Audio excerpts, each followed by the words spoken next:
I'm JP Tuesday. And I'm Kiki Canon. We've been Disney fans our entire lives. And now, as childless adults, we're undertaking a journey through the media that shaped our lives. Trying to find out if what made them special is still there. We are Rewatching the Magic. Hey, Kiki. Hi, Tuesday. We are still in the holidays here. Don't know if we're in the holiday spirit, but we are in the holidays. Humbug. Perfect segue to today's special. Today's little episode it's not a movie, it is our first ever short that we are reviewing, and we are talking about 1983, I believe it is. Yep, 1983, Mickey's Christmas Carol. I don't know if this could be another 2-hour one, because it is a short, but knowing us, we'll find a way to make this 2 hours. And now for our 4-hour talk about the 25-minute short. Well, it's we were talking about when we decided to do this. You actually have some experience with the story of A Christmas Carol. Yeah, when I was a kid, the first play I was in was Christmas Carol. At the time, the university in my hometown would do it every Christmas, and instead of just doing university students, they would open it up for everybody, especially children, because there are so many children that you need to put on that play. And when I was 9 years old, I was cast in the play as Little Fan, who is the sister of Scrooge. One of the Cratchit children. I don't even think I had a name, so I think I was one of their, unnamed kids. And also one of the, haunted specter children that follows the Ghost of Christmas Future around. So. Not Ghost of Christmas Present, like some versions have that. No, in some versions, the Ghost of Christmas Future has these, beggar children. In our production, we wore these kind of oversized cloaks, death kind of cloaks, and we would just follow Christmas Future around. No, maybe it was Christmas Present. I don't know, but we were dressed like death. All you could see of us was our hands, and we were just constantly walking around begging. We had to climb up a staircase on stage that had no, it only had one railing, and the director mandated that we have our backs to the railing. And we were all wearing cloaks that went far beyond our feet. So here we are, 8, 9, 10-year-old children tripping on cloaks and trying not to fall off this staircase that had been built by bored college students. At which point we got up to a balcony that also had no railing. And then we had to exit the stage by going down a little rolling staircase that had been put up behind stage that was painted all black in a completely blacked out backstage. So we had no light to find our way down in these giant oversized cloaks and at 9 years old I was like, this is how I'm gonna die. I'm gonna die at the tender age of 9 years old, tripping on a cloak in a version of the Christmas Carol. But the cutest thing about that was our Tiny Tim, who could never remember Tiny Tim's one line. Tiny Tim always says, "God bless us, everyone." Okay? And this little kid, of course, it's like a 5-year-old boy from the deep South. And so at the end of every production, it would go to Tiny Tim, who would get a huge smile on his face and scream, "God bless us, everybody!" So Close enough. And on the final night, they got together and took up a little, like pass the hat around among the people in the production, and we got together about like $30, I think, and we offered it to the little boy if he said the line right for the final performance. And so at the end of the final performance, he said, "God blesses everyone," and so he got $30 for Christmas. Close enough, everybody, everyone. It's close enough. Yeah. I mean, everyone knows the story of A Christmas Carol. I don't think you can be any kind of over in double digits and not have seen one version of A Christmas Carol in your life. And it's been done so many times. It's been parodied so many times. You can just say Christmas Carol or Scrooge, and everyone will know the story. Three ghosts, all in one night. God blesses everyone. Everyone knows the story, but it's the uniqueness of each version. What is one version doing that the others haven't done? What makes this version memorable versus other versions? So we've got this version, Mickey's Christmas Carol, which casts all of the classic Disney characters in the roles of the characters from A Christmas Carol. And this is actually one of the first versions of A Christmas Carol I remember watching. It was this version. It was Rankin Bass, Stingiest Man in Town. I remember that. Those two, as a kid, that was like, those two were for a long time. That was A Christmas Carol for me. I don't know about you.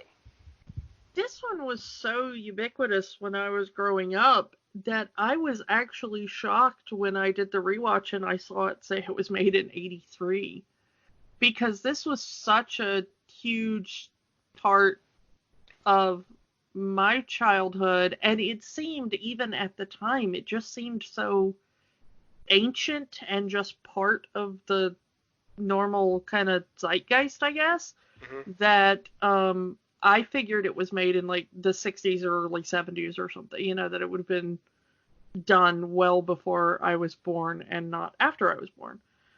So that was the kind of shocking thing to me in the rewatch, is going like, oh, this is way younger than I thought it was. But they still have they definitely make it look like an old cartoon. The way they drew all the characters definitely is in the feel of like the cartoons of the 40s and the 50s. Yeah, it really does have that kind of vintage feel. And even knowing that, in just a couple of years they'd start drawing for Little Mermaid. Yeah. That the animation styles are kind of so different.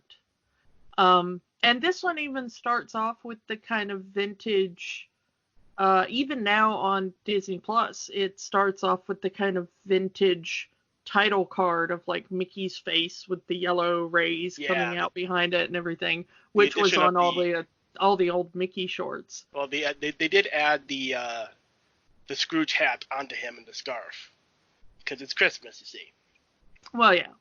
And it's always good seeing like the older ones with the old Buena Vista logo, as opposed to the Walt Disney Studios logo. Yeah, that's always cute as well. That kind of, I don't know. There's a really bizarre nostalgic feel, for me, of old studio title cards. Yeah. Watching the Columbia logo change throughout the years and stuff, and when you see something that's got the old logo on it, and you go kind of like, oh, I remember that. Kind of makes me sad that on re-releases that Disney puts the more modern Disney logo on their older movies, as opposed to leaving it as they were when they were released. Yeah, there is something charming about the way those older ones were animated. So I don't know, the little Tinkerbell flying over and things like that. Yeah. That I kind of miss. And since this was '83, this is the first Mickey short in 30 years. There hasn't been a Mickey short at this point, so this is kind of like the big grand return of Mickey Mouse, like us as kids, we watched the old Mickey shorts. So this was something new, something that we hadn't already seen before, and it was kind of a new experience. Seeing something that was new of Mickey Mouse. Yeah.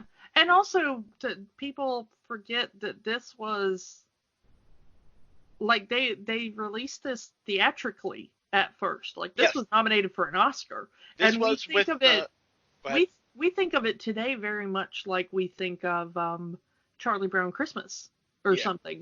Like, oh, that's the TV thing you throw on for 30 minutes to keep the kids busy during Christmas. But it wasn't. It was, This was with the re-release of The Rescuers.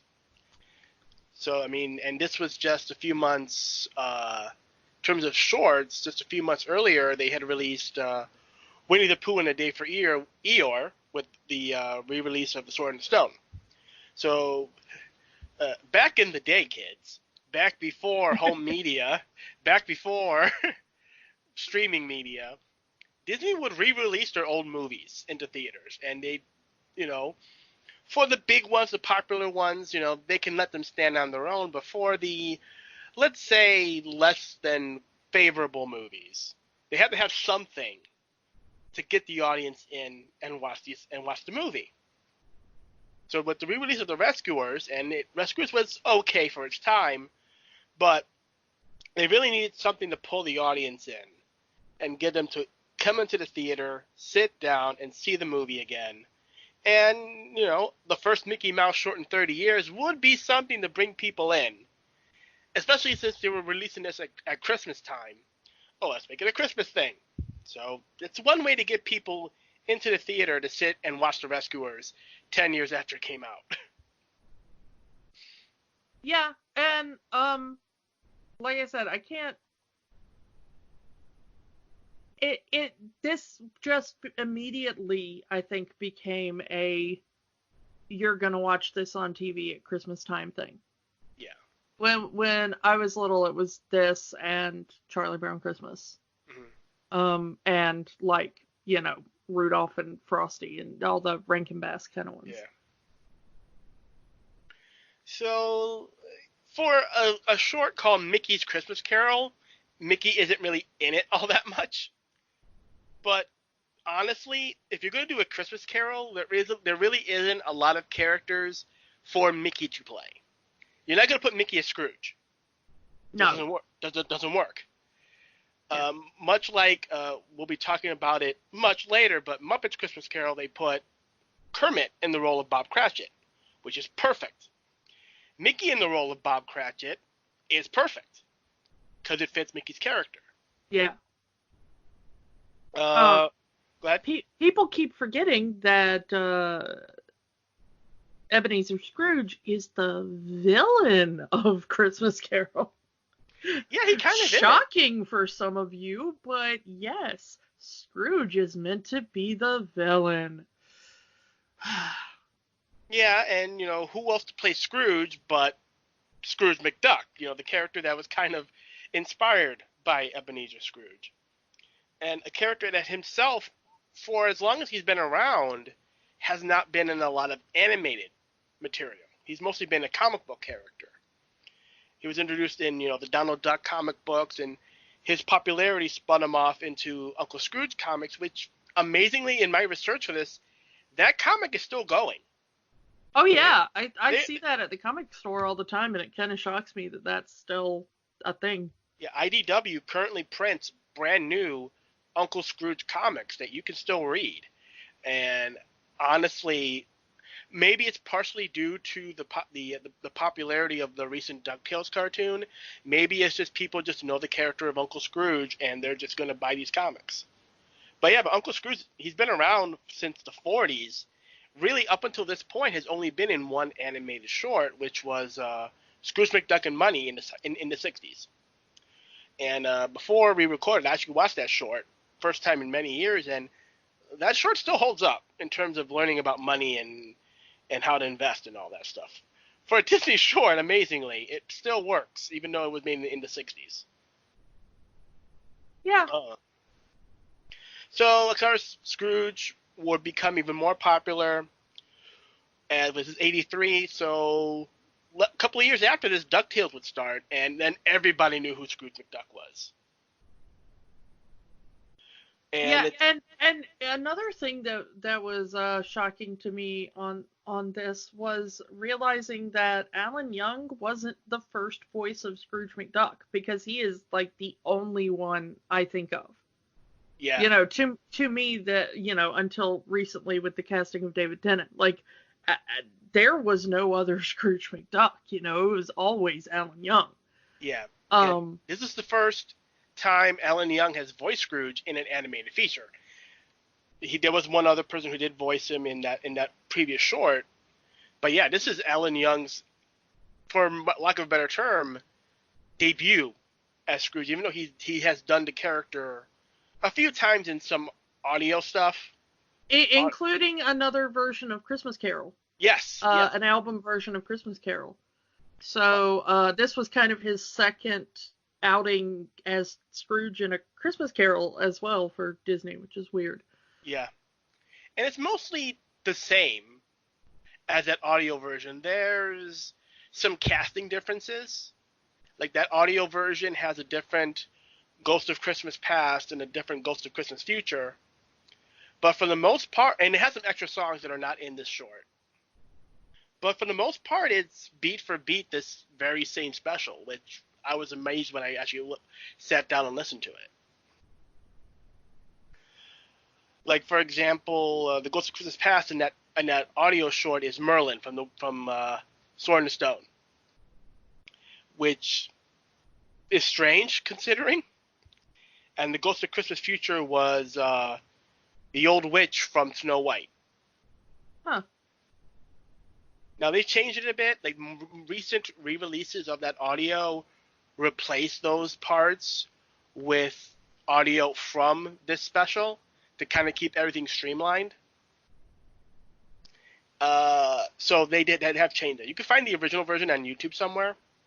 Alan Young actually does most of the voices in that, so it's like Alan Young is doing the voice of Mickey Mouse in that audio version, and his Mickey Mouse is actually pretty good.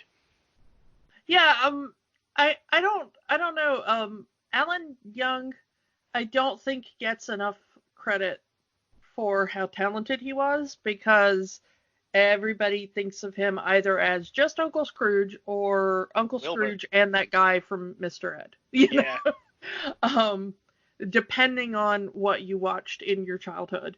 Yeah. So how much did that mess you up when you found out that Wilbur from Mr. Ed was also Uncle Scrooge? I never put two and two together for a long time because I never really registered. Like, huh.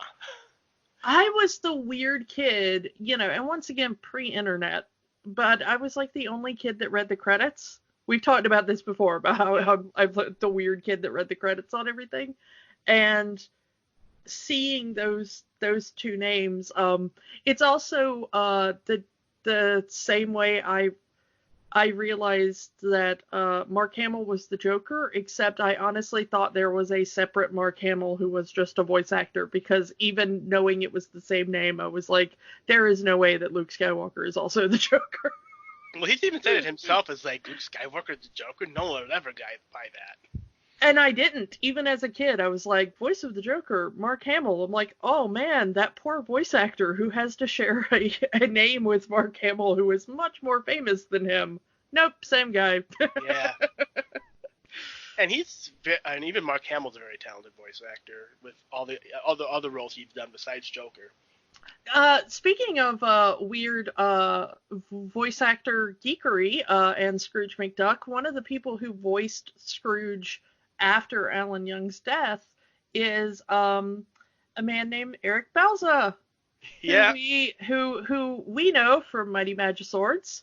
Mm-hmm. And of course so many other things. I mean, he's a really great voice actor. I don't mean to sell him short, but yeah, yay. He did the voice for, I believe, for the Three Caballeros series, I believe. He did. So there we go. We always like to bring up Magiswords when we can. Yes. Now on Hulu, the complete series. Yes, complete series now on Hulu. Go do that. I guess Hulu is now owned by Disney, isn't it? maybe? Yes, yes. Yeah, so yeah, it's all still Disney. There you go. I guess you could go. Everything's going to be owned by Disney eventually. Eventually, this podcast will just be able to talk about anything in the world because it's all Disney. So yeah, and of course, like you said, David Tennant, the current voice of Scrooge McDuck, and he's doing a great job on DuckTales. I almost through with the first season, watching it, and it's like he is so perfect for that role. Yeah, I am almost through the second season. I'm woefully behind on DuckTales, but yeah, loving it, everything about it. New Webby is my bae. I love her. She is all Kate of my Micucci things. does a great job as that character. Yeah, I will always love Kate Micucci in anything. Like another Match Swords person. Yep. By the way. Yeah, but she is just killing it as Webby. But David Tennant really makes it.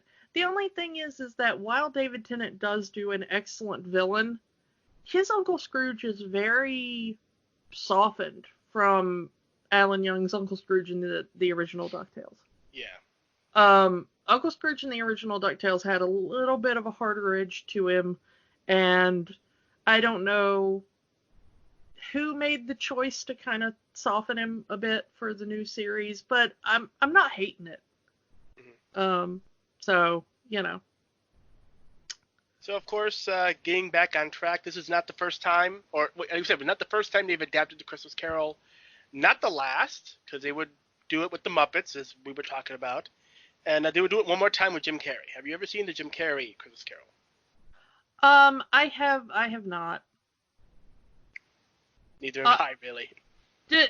Despite how many of the versions I have seen, Christmas Carol is not particularly my jam. So, I'll watch this. I'll watch Muppets. There's a couple other, minor things. The interesting thing is that the new DuckTales did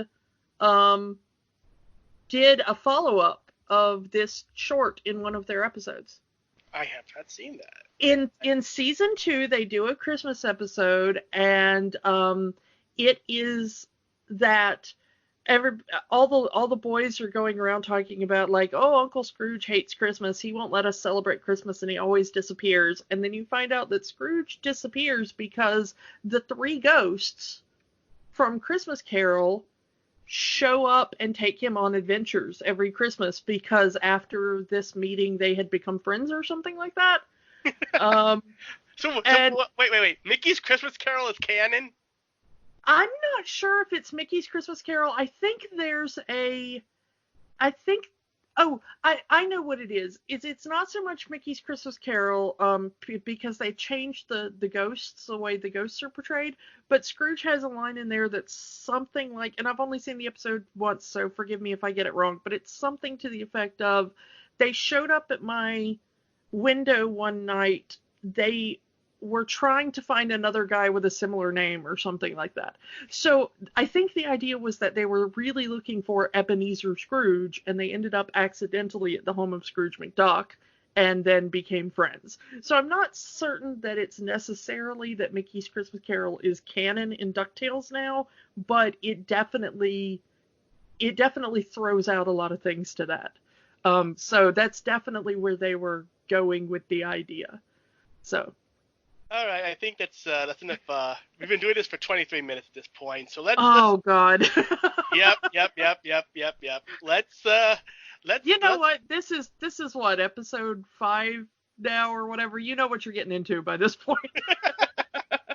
All right. Do you want to get into the special proper? Yes, please. Let's do. So let's open it up with our lone song for this thing. Oh, What a Merry Christmas Day, as we see the beautiful sepia tone credits back in the day when the credits were at the beginning of the movie, so you had to watch them. I miss that day. Yeah, I kind of do. Like, I wish they would show all the credits at the beginning of the movie, but then that would encourage people to be late for the movie. Oh yeah, I hate that even more. Oh. Yeah, I don't know which I hate more. This song is really boring. It is, but It is super boring and super saccharine and very forgettable. And, my apologies to whoever wrote it, but this is like a really boring, icky Christmas song. yeah, it works for this to kind of get you into the mood, but it's not one of those things you're going to be singing every year. Yeah. So we meet Ebenezer Scrooge, portrayed by Scrooge McDuck, voiced by Alan Young, as we said. We see the beggar, which actually is voiced by Wayne Allwine, which we'll be talking about more about him as the special goes on. And Scrooge just kind of shrugs him off, like he doesn't want to deal with the beggar. We know who's a Scrooge here. He's a moneylender. He owns a counting house, a business he once started with his partner, Jacob Marley. In fact, Marley's name is still on the sign, only scratched out. Scrooge is too cheap to get a new one made. Let's be honest about that. Yeah, and I love that little idea that it's such a good thing that they've left in, because I do believe that's straight out of the book. But I like that they've left it in, and they sort of bring attention to it by the way they frame it and by having Scrooge knocking snow off the sign. That even before much about Scrooge's personality, you kind of know a lot about Scrooge's personality. Yeah, from that one scene, he wants his name seen, and he just doesn't want to buy a new sign. Yeah. He's that cheap. Marley is dead, by the way, as dead as a doornail, but they never say that line in the special. Yeah, dead, all the good lines from the book are kind of left out of the special. Yeah. Dead 7 years, as Scrooge says. But, yeah, kind of cheap. He says it there. He left them enough money to get him buried and then had him buried at sea, pocketed the cash. Yep. Though you kind of wonder, would Marley be proud of that? I have a little bit of a theory on this when we meet Marley, so we'll circle back to this. So in the counting house, we meet Scrooge's lone employee, a clerk named Bob Cratchit, played by Mickey Mouse, voiced by Wayne Allwine. This is Wayne Allwine's first voicing role as Mickey Mouse, a role that he would play for 30 years until his own death. So in our lives, he was Mickey Mouse. Yeah, I mean, everything new with Mickey Mouse. Yeah, everything with Mickey Mouse from this point on is all Wayne Allwine. Yeah, and the coolest thing about Wayne Allwine was that he was the longest running Mickey Mouse we've had to date. Mm-hmm. The longest run is Mickey Mouse, and for a good chunk of that, he was married to Russie Taylor, who was the voice of Minnie Mouse. I believe they actually met because of this job. Yeah, and so I mean that was really cool, It is kind of heartwarming to know that in one way Mickey and Minnie were married. Yeah. So Scrooge treats Cratchit very harshly. He's not allowing Cratchit to use a lump of coal to light the furnace. However, he is kind of very quick in terms of giving Cratchit the half day off for Christmas. He doesn't take a lot of bargaining. He's kind of like, oh, can I have the half day off for Christmas, Mr. Scrooge? I suppose. Because it's like, this has to be, even in the beginning, one of the more kinder Scrooges in other productions. Because it takes other productions, it kind of takes a little bit longer for Scrooge to kind of agree to the half day off.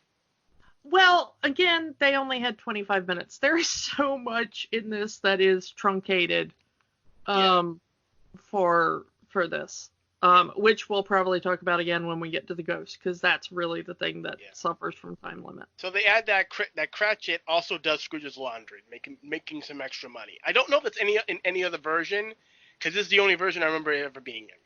Yeah, I'm not really sure that's in the other versions as well. So in a way, it does make this Scrooge a little bit meaner to Cratchit. Because he's like, okay, I'm going to give you a raise, but you've got to do my laundry. Yeah, well, also,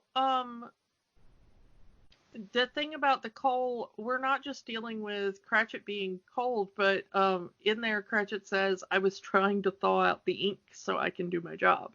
So not only is it cold enough that Cratchit is, uncomfortable and unable to write, but he's, it's cold enough that the ink in the inkwell is freezing. So, But Scrooge doesn't seem to care, you know. He's like, whatever, despite his own business being on the line in this manner. yeah, So we see Scrooge going over the books and showing that love of money, grabbing the money, kissing it. You know, it's more of a character of Scrooge McDuck than it is for Ebenezer Scrooge. At least as the Scrooge McDuck that I know him as. yeah, yeah. This was very, and also I think it was for little kids. Yeah. You know, so they were trying to be like, look how greedy he is. He's literally kissing money. You know, because we don't really trust kids to get subtlety. Yeah. So yeah, but now, I'm not really. I never read the Uncle Scrooge comic books. You know, I primarily knew him from DuckTales growing up. So that is very much in keeping with the DuckTales version of Uncle Scrooge. You kind of expect him to like pile it all in a bucket and go swimming or something, you know.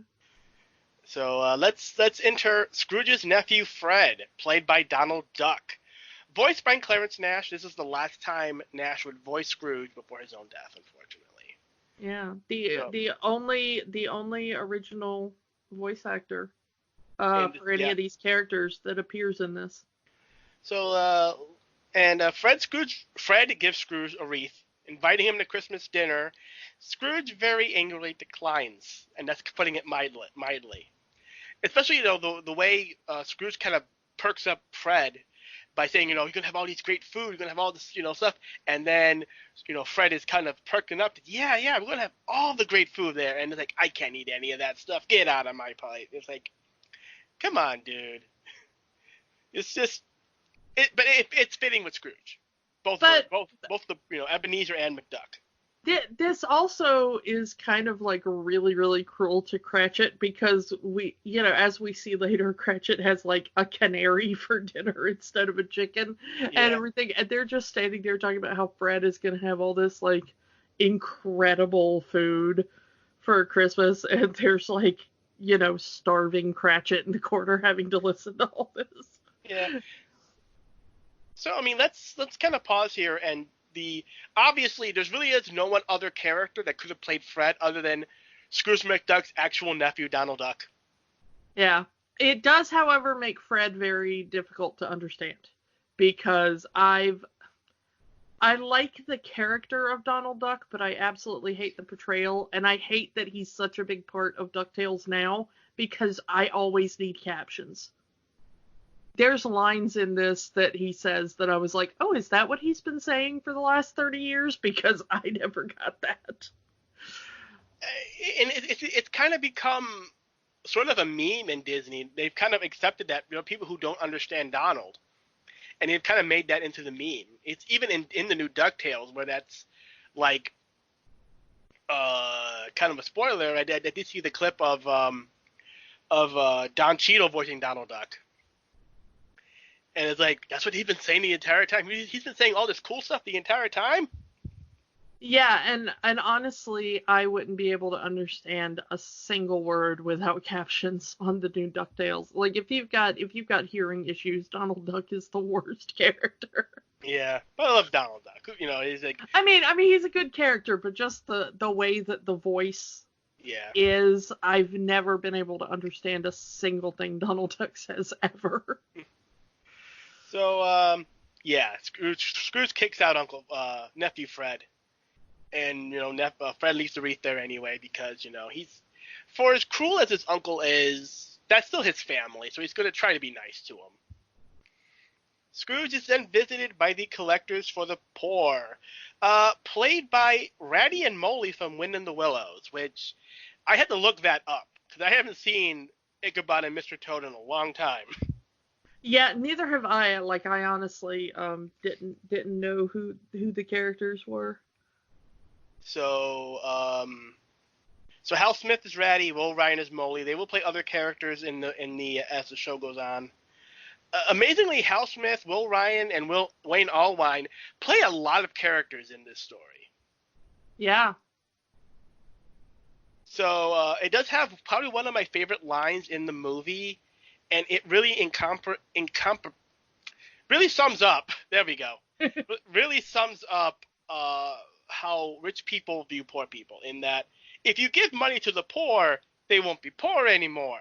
And Yeah, that line has stuck with me for so long. but the strange thing is that I talked in my notes about how they really made Scrooge a lot less evil and heartless in this version, because the original line from the story, and is preserved in almost every one of these except for this one, strangely, is that Scrooge's original line is, send them to the workhouses, and they say, well, some would rather die than go to the workhouses, and he says, well, then they should die and decrease the surplus population. Yeah, that's And actually, yeah. yeah, and that line was actually from a real man. Well, it was taken from the writings of a real man. Let's just say he didn't directly say that quote, but he suggested it rather heavily. A guy named Thomas Malthus. And you know Malthus because he has, not only was he an inspiration in some way for the moral outlook for Scrooge, but he also was a major inspiration for the worldview of Thanos. So, yeah, this idea of whenever you hear anybody talk about, the overpopulation in the world and the poor are just going to increase and use up that's Malthus you're hearing. It's been debunked for hundreds of years now, but people are still saying it. So, there you go. It's always been one of my favorite lines because it really does drive home that Scrooge is meant to be the villain of this story. He is our viewpoint character, yes, but he's not. Just because you follow a character and they are the main character doesn't mean they are a good character or someone you should follow. That's kind of what I think when people say Thanos did nothing wrong. Yeah. Looking at you, Thanos fanboys, and Fight Club fanboys and Rick and Morty fanboys who think Rick is a good thing. Yeah, it's all the same thing. And Kylo Ren fanboys. Yeah. So anyway, so again, he kicks out the poor collectors, kind of throwing the wreath at them just to kind of push his point of being mean. Yeah. And these poor guys, you just want to collect for the poor. It's Christmas, Anyway, so we fast forward to quitting time at the counting house. As the clock chimes 7, Cratchit closes the book. He's off, ready to go home. And Scrooge says that the clock is 2 minutes fast. But he lets Cratchit go home anyway, even though 2 minutes early. Again, kinder than most Scrooges.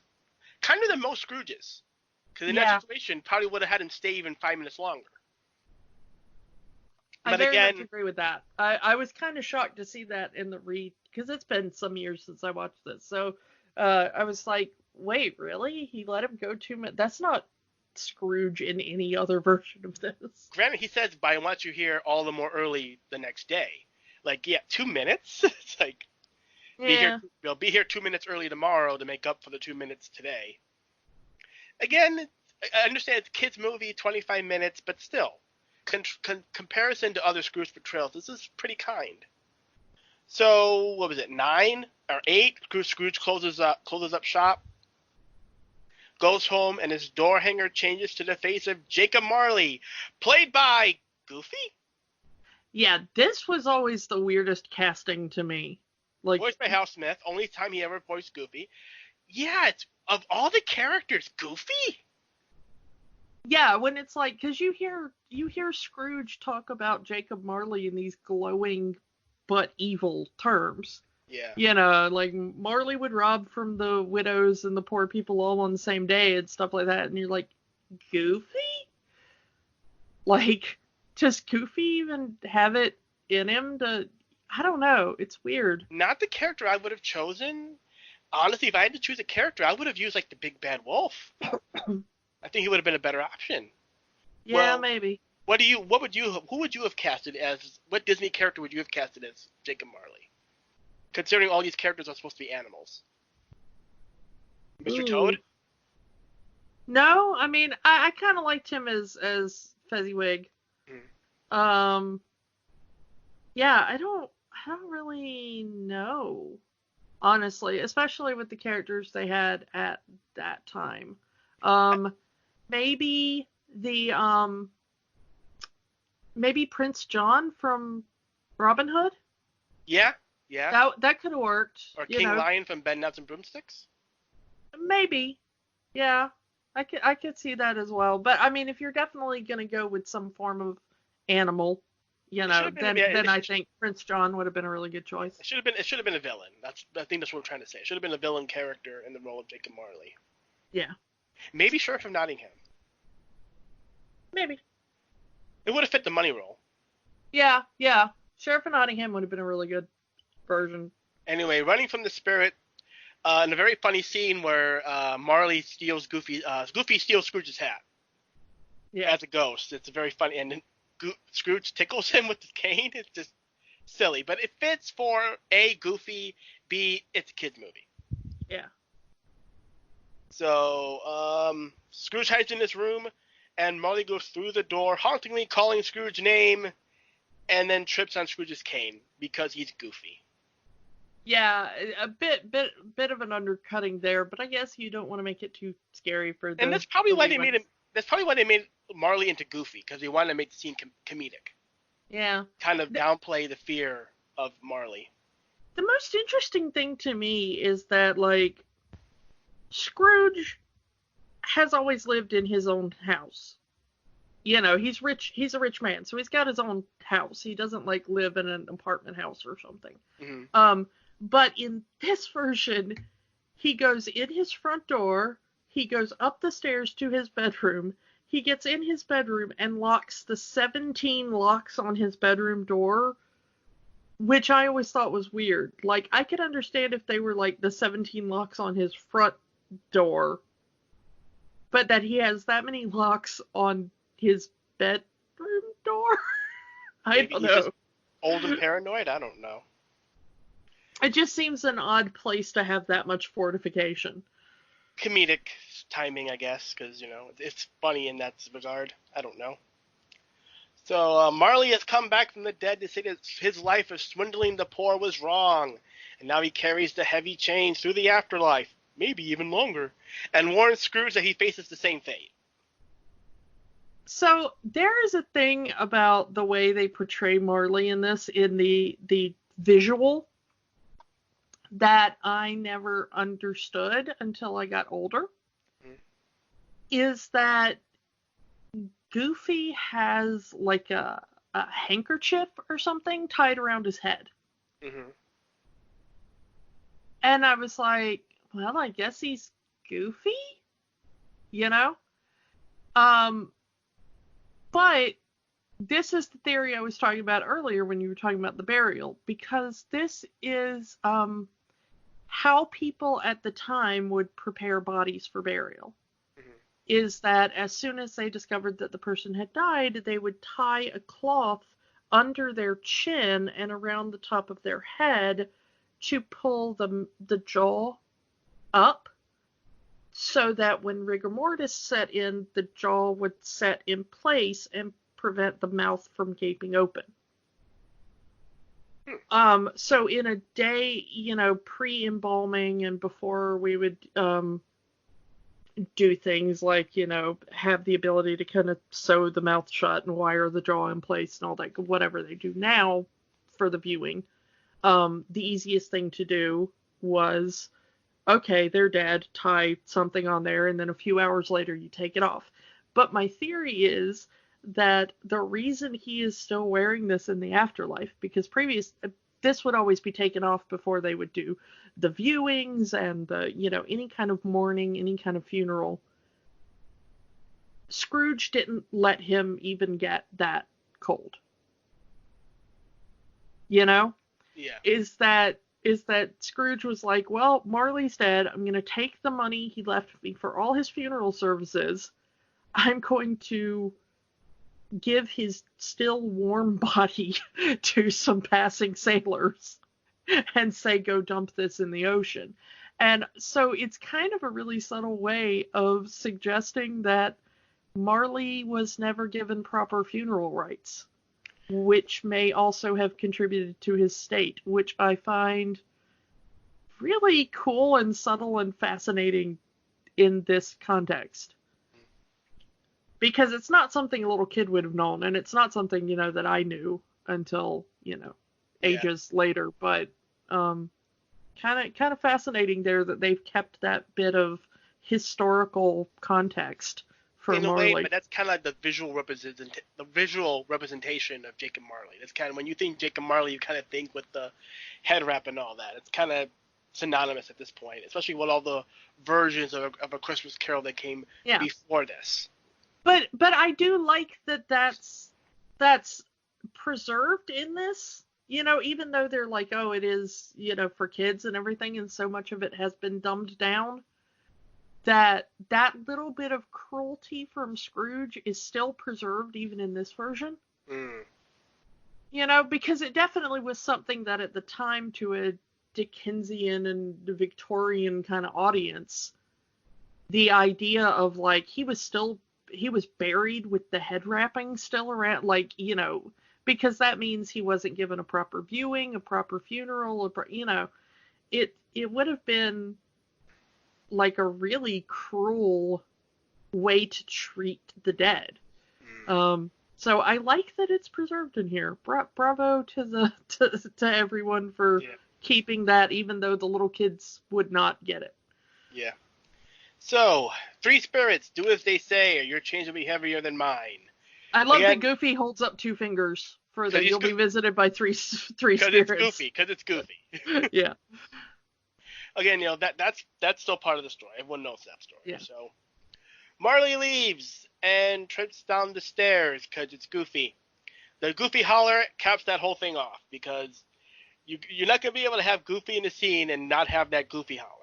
Yeah. But again, I understand the use of Goofy in this scene to kind of soften the scariness of Jacob Marley, kind of make the scene silly. I get it, but the character of Goofy doesn't really fit Jacob Marley. I like that one of the things that's hanging off his chains is a little piggy bank, and that Scrooge tries to steal from his ghostly piggy bank. Well, yeah, which is kind of a cool little character moment there. Yeah. Well, in the original version, it was just money boxes. So for kids, a piggy bank. Yeah. So Scrooge heads to bed, and we meet the first spirit, the Ghost of Christmas Past, played by Jiminy Cricket, voiced by Eddie Carroll. Everybody's favorite cricket of conscience. Yep. And I love how like in Pinocchio, he has the badge that says Conscience. Now the badge says Ghost of Christmas Past. Yep. Official Ghost of Christmas Past. Yeah.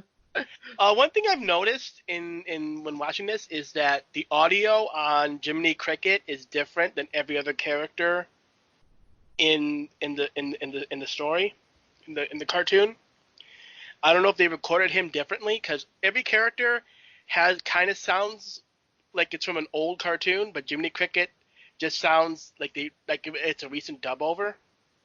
Yeah, I noticed that there was a strange audio difference as well. And they say this is the 83 version. Maybe it was that way too. I don't know. Yeah. Unless Eddie Carroll was like a replacement and they had to dub him over. I don't know. So anyway, off to the past, and I do like the interaction between Scrooge and Jiminy Cricket here. The idea of Jiminy saying, "I thought you liked looking down on the world." Yeah, that was a nice little burn there. What's the matter, Scrooge? I thought you were really stuck up and horrible. Yeah. I mean, accurate, but yeah. And it's like the whole past is very shortened compared to the way it was in pretty much every other version of the story. Again, 25 minutes. Yeah, we completely skip over his childhood, which was incredibly important. Yeah. And which Muppets does so well. Like, But yeah, we skip straight to Fezziwig. Yep. Um, Fezziwig, which we mentioned it, played by Mr. Toad, but he doesn't talk. yeah. And also, We skip Fran. yeah. Uh, we skip Fan, and all of his memories of the past are completely focused on Belle. Or Isabel. Isabella's told him. Disney has Daisy a Duck. different Belle that they'll introduce 10 years from now. Yeah. Not sure if they were even really planning that yet, but probably because Disney. Yeah, Isabel, played by Daisy Duck, voiced by Patricia Harris. There really isn't another character that could have played Belle in this one, other than Daisy Duck.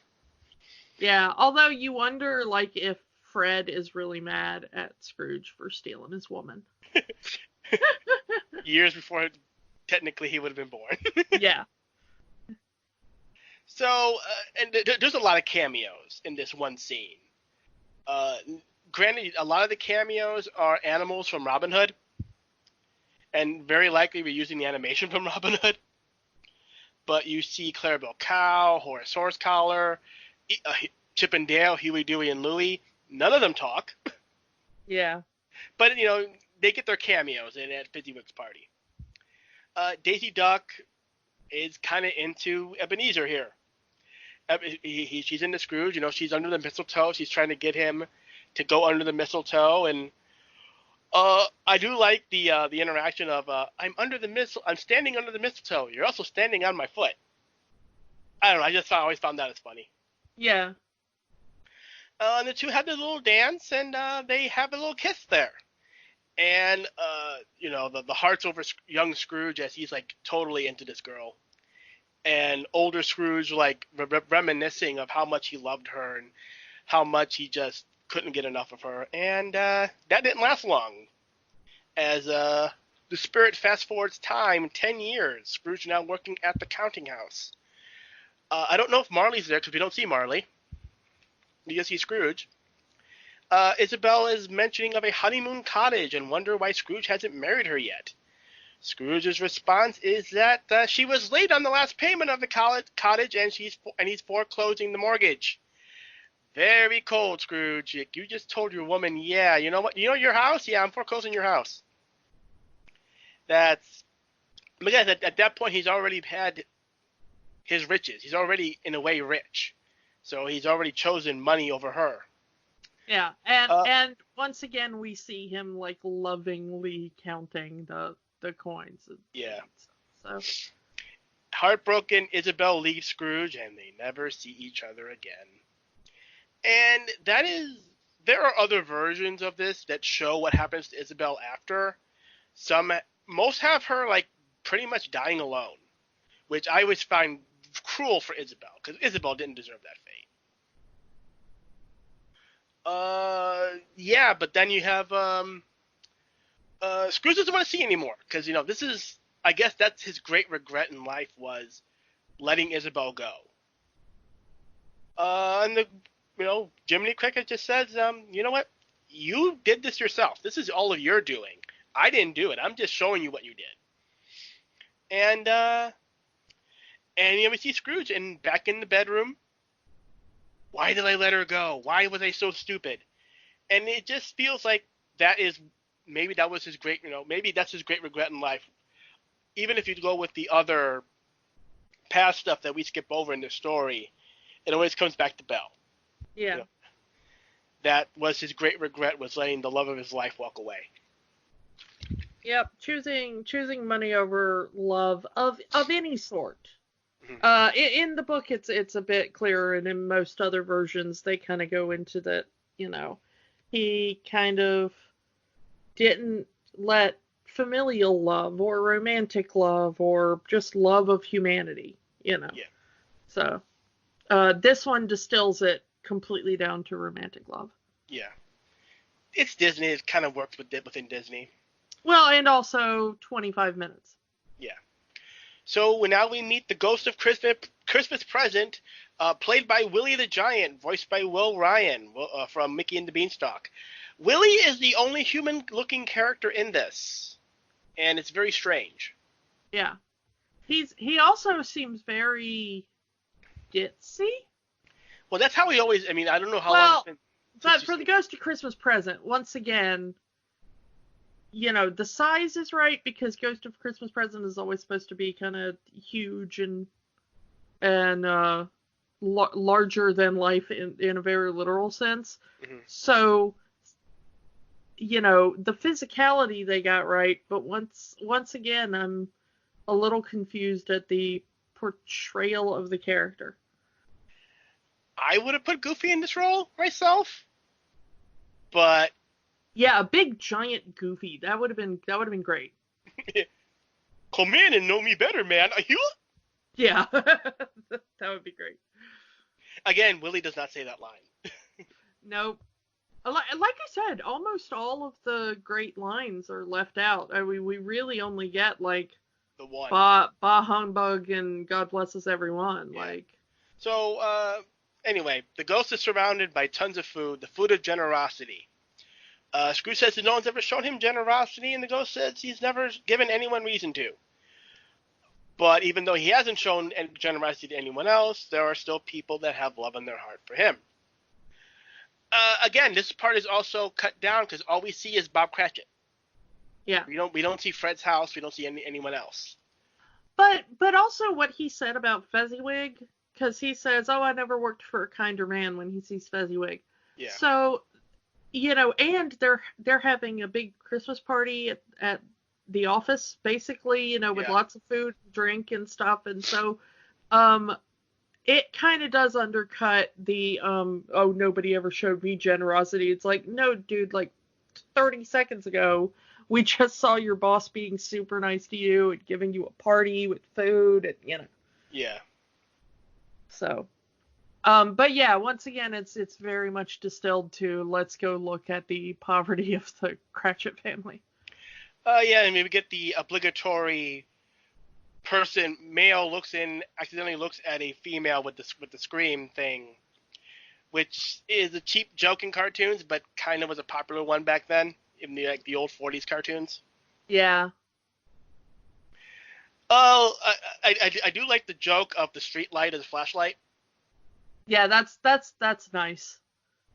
And I also like the opening of the roof and stepping out, which, this isn't the only version that uses that. But I do kind of like that the ghost kind of trips up and has a difficulty getting out of Scrooge's house. Which is in character for Willie the Giant. Yeah. So I do like that little bit. All right, so we get to the home of Bob Cratchit, and we meet his wife, played by Minnie Mouse, because who else would play Mickey's wife but Minnie Mouse? She doesn't talk in this one, unfortunately.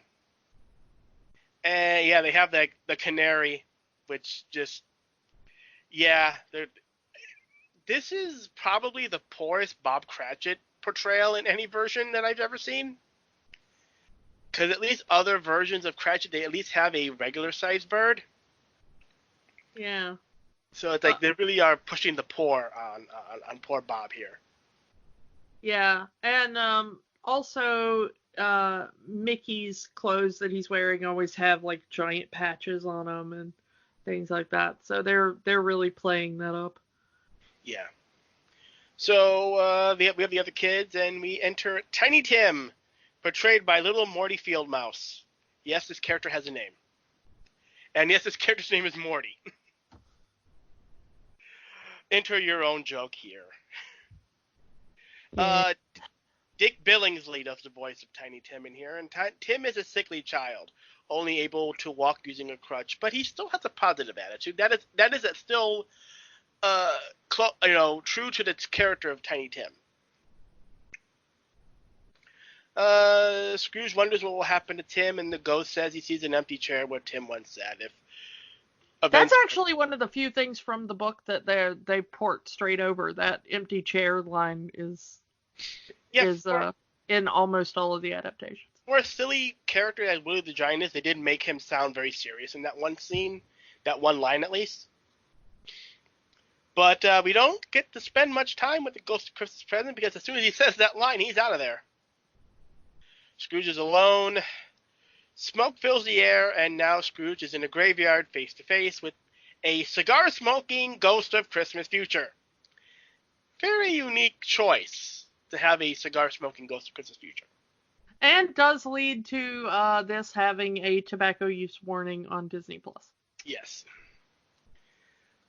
So the ghost shows us Tiny Tim's fate as the Cratchit family lays Tim's crutch on a gravestone. I love the animation on Mickey in this scene. It's very heartbreaking. The tears in Mickey's eyes. I've never seen Mickey look so sad in any production. Yeah, it really is soul crushing. I mean, it's pretty affecting for such a short scene. And it's Mickey, the character that's always smiling and laughing. Yeah. And it's the heartbreak of a parent losing a child. And now you have that even more impactful because it's Mickey Mouse. So Scrooge asks if the events can be changed as two weasels throw dirt on the grave. I believe one is still Will Ryan and the other is Wayne Allwine.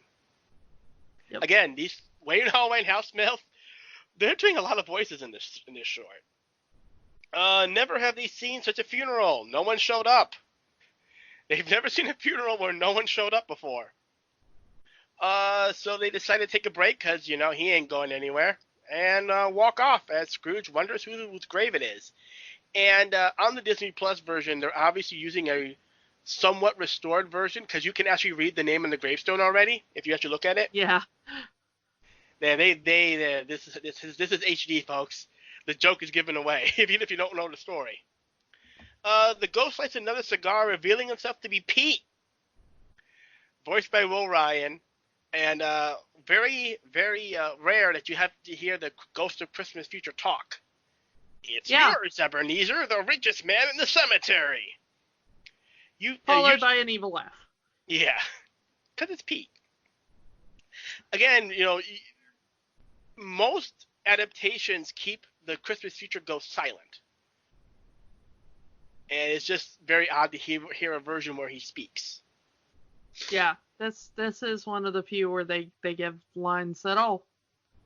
So the ghost knocks Scrooge into the casket as the casket opens up and the flames of hell rise up.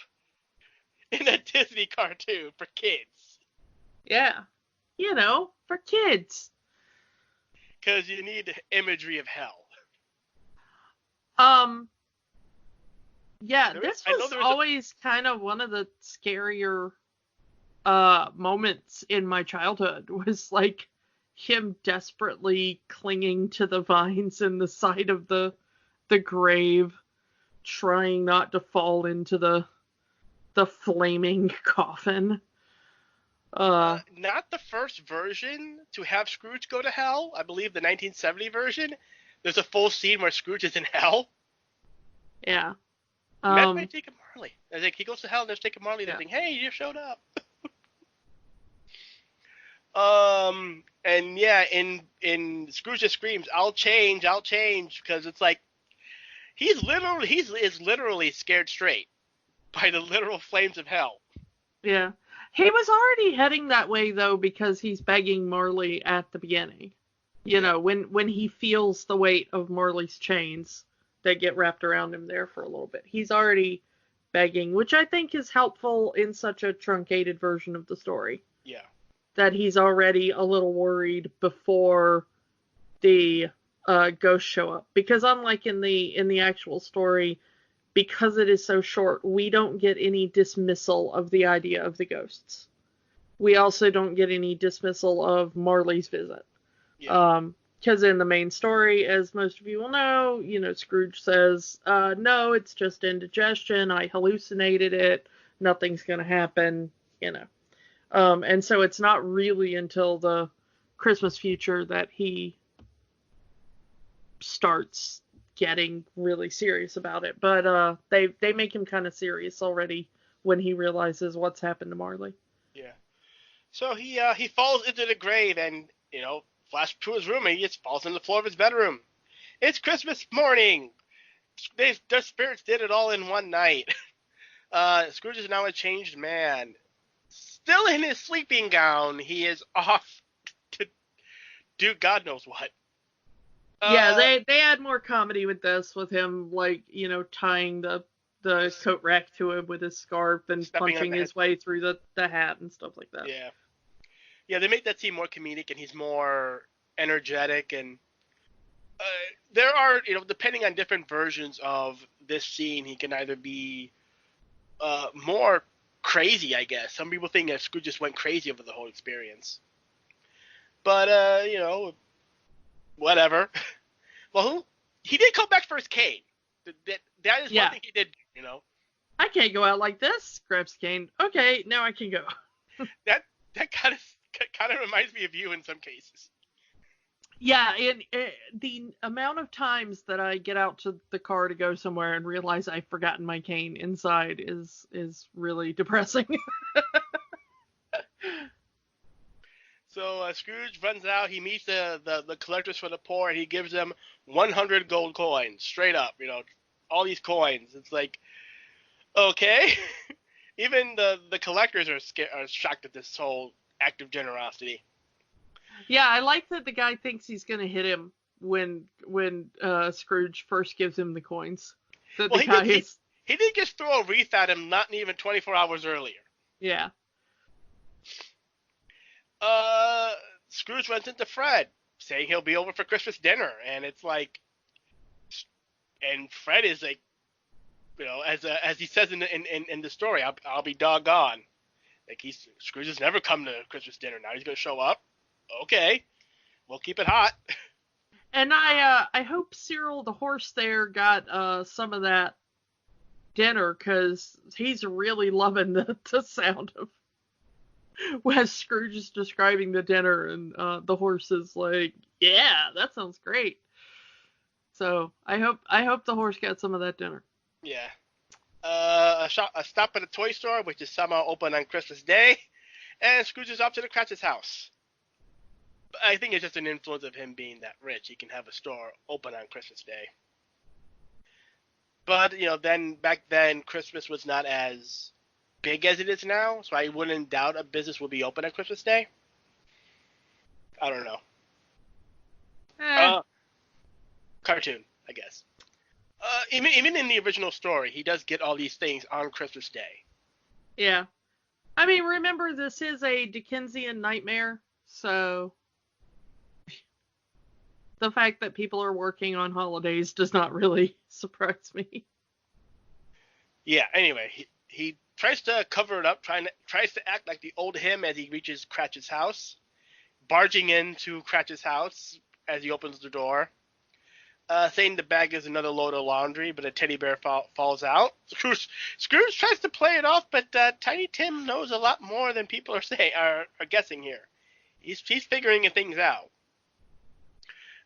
Scrooge tries to keep it together as he tries to be mean to Bob here. And he can't hold it in. He just can't keep a straight face. And as Tim opens the bag full of toys. And Scrooge gives Bob a raise and says he's making him a partner.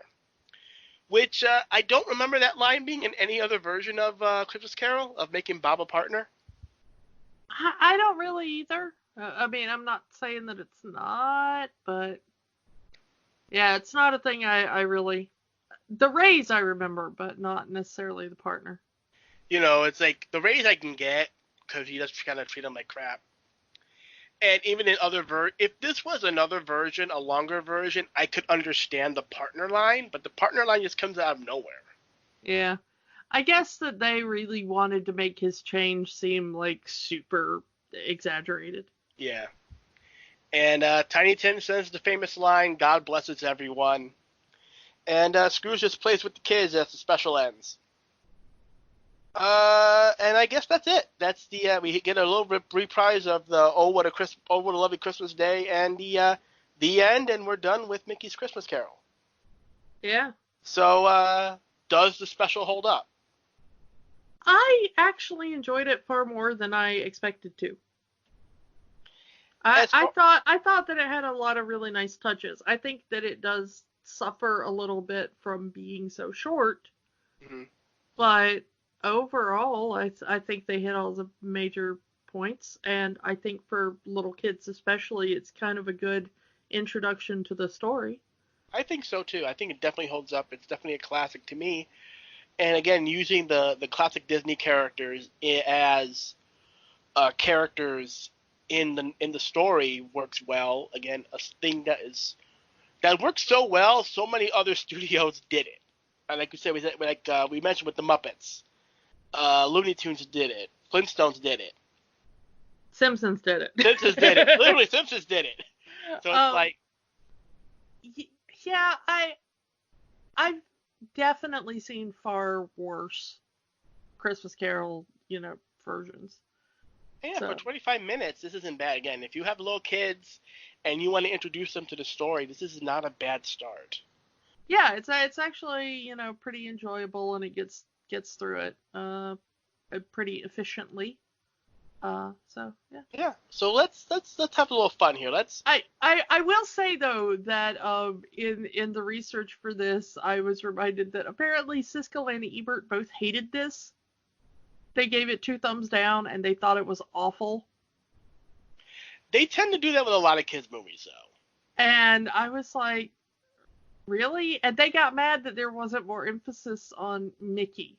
Like, it's called Mickey's Christmas Carol, but Mickey isn't really in that much. And I'm like, well, what would this story be if you focused on Bob Cratchit? It would just be Bob Cratchit's really depressing Christmas that ended up rather surreal. And you can't have Mickey as Scrooge. We said it before. You cannot have Mickey Mouse play Ebenezer Scrooge. Yeah, that would have been truly awful. It would have been so against character. So, like I was going to say, let's have a little fun here. What casting choices did you like, and what would you have changed in terms of what classic character played what character in the story? I really think that Goofy is the worst one. Mm-hmm. I really don't think that one fit at all. A lot of the ones that were from Mr. Toad, I don't have enough of a connection to the Mr. Toad stuff to really care one way or the other. Willie the Giant we've already talked about because I don't know. Having a human character in a story where every other character is played by an animal just doesn't feel right. Yeah, I think that would have very much been better for Goofy. But Pete was an interesting choice. I'm not exactly sure it was a bad one. But Pete is kind of one of the more consistent villains in the or scary figures, I guess. Maybe not always a villain. But kind of he's an antagonist. Or kind of an imposing figure. Mm-hmm. In that, because Christmas Future isn't really an antagonist or a villain, but it's a very imposing figure, a scary figure for Scrooge to have to deal with. And Pete is good for that, and also I think that the reason that they gave him lines is because for time's sake you have to cut out all of the commentary on Scrooge's later life and eventual death that we get from characters who do not appear in this story. Yeah. All the people who come by to kind of pick over his belongings, and we do get a little bit from the gravedigger weasels, but they're not really commenting on Scrooge directly so much as just kind of slacking off work for a bit. And, we'll see the weasels in a few more years when they show up in Roger Rabbit. That too. But yeah, so I'm not sure Pete was a bad choice so much as an interesting choice. Yeah. I like Pete as Princess Future though. It worked. Yeah. I think all the other ones were very obvious choices. Yeah. If you're going to have somebody be the conscience of Scrooge, of course you're going to have Jiminy Cricket because he's literally conscience given form. Mm-hmm. Of course you're going to have Mickey Mouse as Bob Cratchit. Of course you're going to have Scrooge McDuck as Ebenezer. You know, it's one of those things that everybody else is kind of, who else are you going to put in that role? Yeah, there really isn't. For most of the characters, the roles were obvious. I think the only ones we can say pretty much didn't fit would be Goofy as Jacob Marley and Willie the Giant as Christmas Present. Yeah. But you know, I really did. I had as much fun as I can have watching a Christmas special. I think watching this. Yeah, but again, it's still heartwarming, at least for the 25 minutes it is, and seeing all these classic characters in what would have been, a lot of them, their first appearance in 30 years at this point. And it was a nice one. For 25 minutes, it was pretty nice. Yeah. And I think that's all we can really say about Mickey's Christmas Carol. So yes, definitely see it this holiday season. Well, when this episode goes up, it'll be, you know, the 23rd and 2 days before Christmas. So Christmas Eve, Christmas Day, put it on in the background. It'd be nice. Yeah, gather around with the family, and especially the little ones. This is really more a kids thing, I think. Yeah. So I guess we could move on. Excuse me. We can move on to what we're talking about next week, then, I suppose. Oh yeah, what are we gonna do for next week? Well, next week is the new year, and so something different. We're not going to review a movie. We're going to review an entire year's worth of movies. So sit down for our 72.5-hour podcast. So we're going to try. We kid. Really? Anyway, we're gonna do our best to cover 2019 Disney year in review. So we're going to be talking about a bunch of movies that came out in 2019. We're going to be talking about corporate mergers, all that fun stuff, right? Yeah, the state of the Disney parks, all that other kind of fun all stuff. that stuff. So if you want to join us for a little discussion, 2019 year in review, come back next week. And until then, happy holidays to you, and enjoy yourself, and be good. God bless us, everybody. Bye. Bye. Thank you for listening to Rewatching the Magic. We invite you to keep the magic going by joining the conversation online. Find us on Facebook at Rewatching the Magic, on Twitter at Rewatch the Magic, and of course, find all new episodes at rewatchingthemagic.podbean.com. Until next time, remember, the magic is for everyone. It only stops if you let it.